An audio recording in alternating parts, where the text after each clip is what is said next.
2015 Jeep Sahara Wrangler Unlimited. Front brake pads and rotors. What you want to do is jack it up and support properly and remove your front tires. If you got a wheel lug nut tool, wheel lock tool, get that key out for it. And otherwise you'll need a 19 millimeter for the lug nuts, okay? So once you got jacked up and supported, then you want to remove the caliper. In order to remove the caliper, you need to remove the two caliper bolts, one here and one down there. And these are a 13 millimeter head bolt. And then once you get them loose, you can go ahead and pull your caliper off. Alright, caliper is off. And what you want to do is look at your brake hose. Make sure it doesn't have any cracks in it or anything like that. Or wet. Same thing with your brake caliper. Check out the boot. Make sure there's no tears in it or any fluid leaking. If any of those are happening, you need to replace them. Alright. We'll push that piston in a little bit. Next we need to do is remove our caliper bracket. And it has two big bolts here, one here, and one down here. And those, I use a 13/16, which is a 21. But 13/16 is a little tight, but I only swivel I have. So I'm gonna use a swivel socket for my impact to break it loose, or you can use a shallow and a long breaker bar. So let's get that done. Here's the brake caliper bolts. Here's your brake caliper bracket. Remove your brake pads out of the bracket and also the abundant clips. Get those out from inside there because we're going to replace them. And underneath those, you need to clean it up because usually they get all rusty inside there, and what rust does is it swells up. And when it swells up, it puts tension on your pads and doesn't allow them to move properly. Also, your slide pins, make sure they are free. If they're frozen, then you need to replace the caliper bracket, and of course with the caliper. All right, so these are free, so what I'm gonna do is take them out, clean up my pins, and put some new Sil Glide on them, and push them in there and turn them and twist them, okay? Do not pack this with Sil Glide. You will not be able to compress your pin inside there. And also, you remove your rotor. If the rotor's stuck on there, then you need to smack the rotor on the side. Careful not to hit your studs. And the vibration of the hammer hitting the rotor will break it loose. And then what I'll do is I'll clean up the surface, the inside surface and the outside surface. This is a stepped hub. It means it's lower in the middle than here. This is higher, and this is higher, and this is lower. So clean it up and put a fine film of anti-seize on it before you put your new rotor on. Now for your brake caliper, if you have the tool to push the piston in, that's great. And push the piston in. And if you don't have this, then you have to use an old pad and a big C-clamp. Put the pad on a piston and tighten the clamp onto the caliper and push that piston in.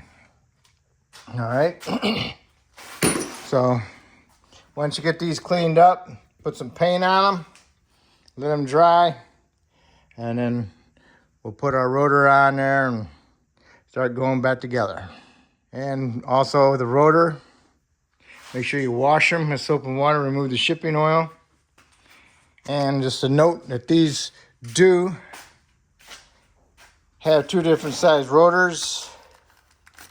Okay, these are the smaller ones, and the smaller one in the front is 11/7/8.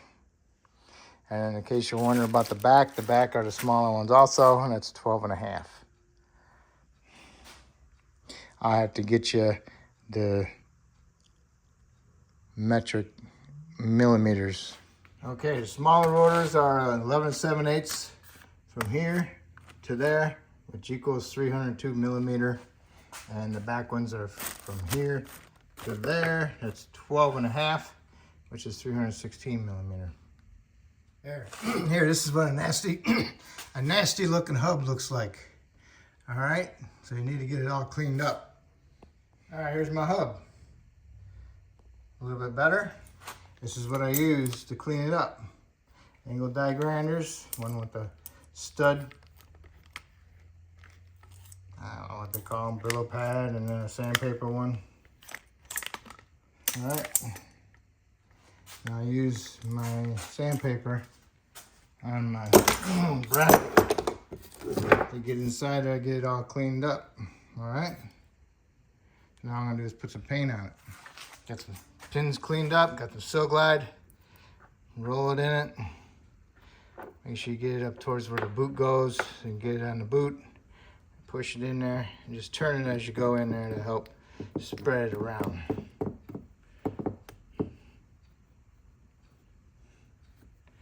All right, we got paint on it. Just gonna wait for the paint to dry. I'll go do something else. Paint is dry, go ahead and put your bundle clips in there, your hardware. Sometimes you have to use a little screwdriver, pocket screwdriver, to help seat them by sticking your pocket screwdriver inside here and get it in there and then pull it down, okay? You want to flush on there. You don't want them sticking up, all right? So now I'm gonna go ahead and mount it, and I'll snug up the bolts, and then I'm gonna torque them. Okay, the front copper bracket bolts torqued to 120 foot-pounds. Bracket bolts, 120.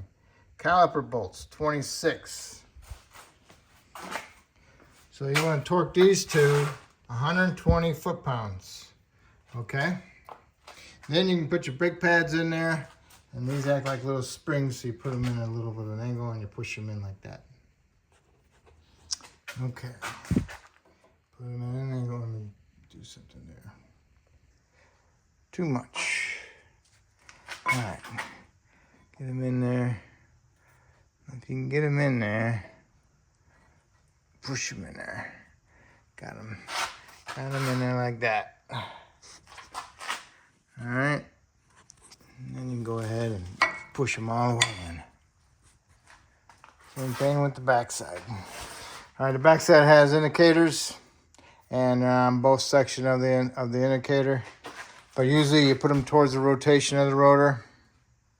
So that'd be at the bottom, but they're both on the same style pad, same spot, so don't matter.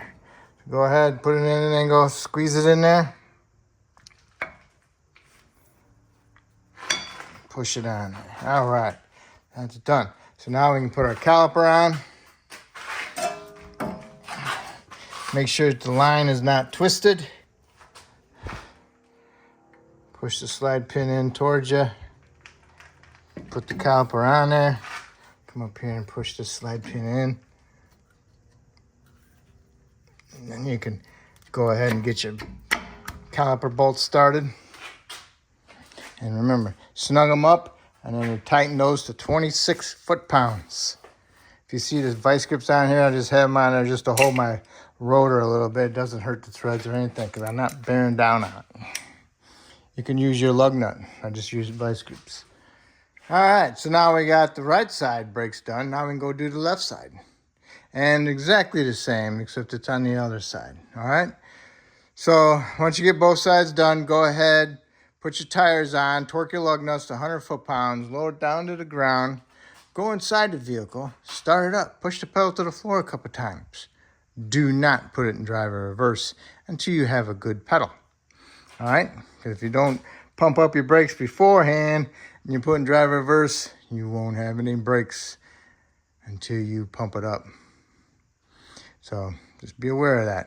And then go underneath the hood and double check your fluid level inside your brake reservoir and top it off as needed. And be careful that you put the right recommended type in it, 3 or 4.